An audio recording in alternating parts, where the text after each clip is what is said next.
आज हम class 10 chapter number 3 exercise 3.2 को देखेंगे। इसके अंदर दो इक्वेशन दे रखी है, आपको इन दोनों इक्वेशन को सॉल्व करना है। सॉल्व करना मतलब एक्स और वाई की वैल्यू निकालनी है। तो इसके लिए हम एक पहला मेथड देखेंगे, सब्स्टिट्यूशन मेथड। तो इसके अंदर क्या करते हैं, ये जैसे आपके पास में इक्वेशन दे रखी है x plus y equal to 14, x minus y equal to 4। ये जो पहली इक्वेशन दे रखी है x plus y equal to 14, तो इससे क्या करो, आप x या y दोनों में से एक की वैल्यू निकाल लो। कैसे? जैसे x equal to 14 minus y. अब इसको इक्वेशन नंबर 1 दे दीजिए। दूसरा जो है आपके पास में इक्वेशन आपको दे रखी है, ये हमारे पास में हो गई इक्वेशन नंबर 2। तो इक्वेशन नंबर 2 में क्या करना है आपको, इक्वेशन नंबर 1 से 2 में वैल्यू पुट कर देनी है। अब कैसे? यहाँ पर इक्वेशन 1 में जो x की वैल्यू आई है वो आपको इक्वेशन नंबर 2 में रखनी है। तो आप लिखेंगे क्या, फ्रॉम इक्वेशन नंबर 1। ठीक है, इसमें क्या करना है, x की जो वैल्यू आई है उसकी जगह आपको लिखना है 14 माइनस वाई, फिर ये वाला माइनस वाई वैसा का वैसा, और ये 4।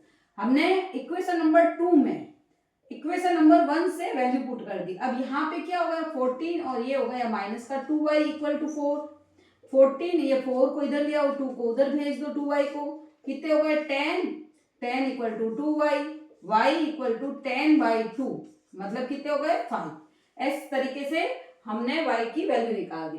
अब ये जो y की वैल्यू आई है, इस वैल्यू को इक्वेशन नंबर 1 में आप पुट कर दीजिए तो अपने को x की वैल्यू निकल जाएगी। तो यहाँ इक्वेशन नंबर 1 क्या थी, x equal to 14 minus y. ये कौन सी है, इक्वेशन नंबर 1।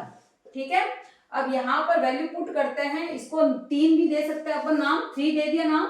तो फ्रॉम इक्वेशन 3, तो अब यहाँ क्या लिखेंगे, x इक्वल टू 14, y की वैल्यू आई है 5। तो यहाँ क्या हो गए, 14 माइनस 5 कितने हो गए, 9, मतलब 9। x equal to 9।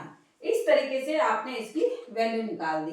तो ये अपना जो अपने को दो इक्वेशन दे रखी है, ये लीनियर इक्वेशन है और दोनों को हमने सॉल्व करके x और y की वैल्यू निकाल दी। अब आपको एक और मैंने क्वेश्चन लिख रखा है, पॉइंट में है, तो पॉइंट को देख के डरना नहीं है, पहले पॉइंट को हटा दीजिए, उसको नॉर्मल इक्वेशन बना दीजिए। कैसे? जैसे ये 0.2, तो पॉइंट हटाएंगे तो यहाँ क्या आ जाएगा, 10। यहाँ से 0.3, ये पॉइंट हटा दीजिए, यहाँ 10 आ गया, और ये 1.3, यहाँ से ये पॉइंट हटा दीजिए 10।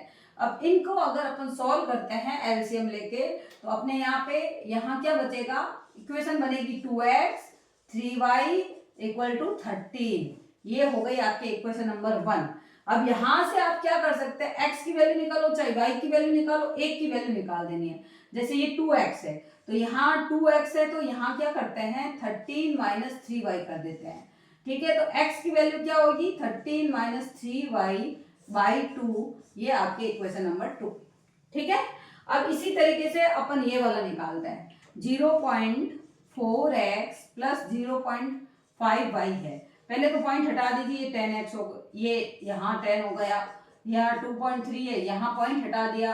अब 10 10 सारे कैंसिल हो गए, इनका एलसीएम लेके कैंसिल करना है, तो यहाँ पर इक्वेशन क्या बनेगी, 4x 5y इक्वल टू 23। ठीक है, अब यहाँ जो अपने x की वैल्यू आई है, उस x की वैल्यू को आप यहाँ पुट कर सकते हैं। एक तो तरीका ये होता है, एक यहाँ से भी x की वैल्यू निकाल लीजिए, और जो वैल्यू दोनों के x की वैल्यू आई है, दोनों को इक्वल करके फिर आप सॉल्व कर लीजिए, तो भी वो चीज वैसे ही आंसर वही आने होते हैं। तो यहाँ पर मैं क्या करती हूँ, इसको अपन नाम दे देते हैं equation number 3। From 2, equation number यहाँ लिख देते हैं, फ्रॉम इक्वेशन नंबर 2। ठीक है, यहाँ पर हम x की वैल्यू पुट करते हैं, ये जैसे 4 है, x की जगह आपको लिखना है 13 माइनस 3y/2, और यहाँ पर 5y इक्वल टू 23। इस 2 को यहाँ से हमने काट दिया, कैंसिल कर दिया, तो यहाँ बचा 2 का 20, इससे कितना होगा 26, 2 का यहाँ से 6y plus 5y equal to 23। ठीक है, तो ये इस तरीके से आपके निकल गया। अब आपको करना क्या है आगे, ये 26, यहाँ ध्यान देना, ये 26 है, और ये 26 6 में से 5 गया, यहाँ पर -y बचा है और यहाँ पर आपका 23 बचा है। तो 26 23 को इधर ले लीजिए तो ये y की वैल्यू आ जाएगी 3, मतलब y की वैल्यू क्या है 3। इस y की वैल्यू को हम इक्वेशन नंबर 2 में रख देते हैं तो अपने पास x की वैल्यू आ जाएगी। तो यहाँ क्या लिखेंगे, इक्वेशन नंबर 1। इक्वेशन नंबर 1 क्या थी आपके, x equal to 13 minus 3y/2। ठीक है, तो यहाँ 13 3y की जगह आपको क्या लिखना है 3/2। तो देखो 13 माइनस 9/2 मतलब 4/2, आंसर आ गया 2। तो इस तरीके से आपको सब्स्टिट्यूशन मेथड से इक्वेशनों को सॉल्व करना है। ठीक है, तो बाकी वाले जो क्वेश्चन हैं आप उनको इसी तरीके से सॉल्व कर सकते हैं। अगर आपको कोई प्रॉब्लम आती है तो आप कमेंट में लिख के जरूर बताइए।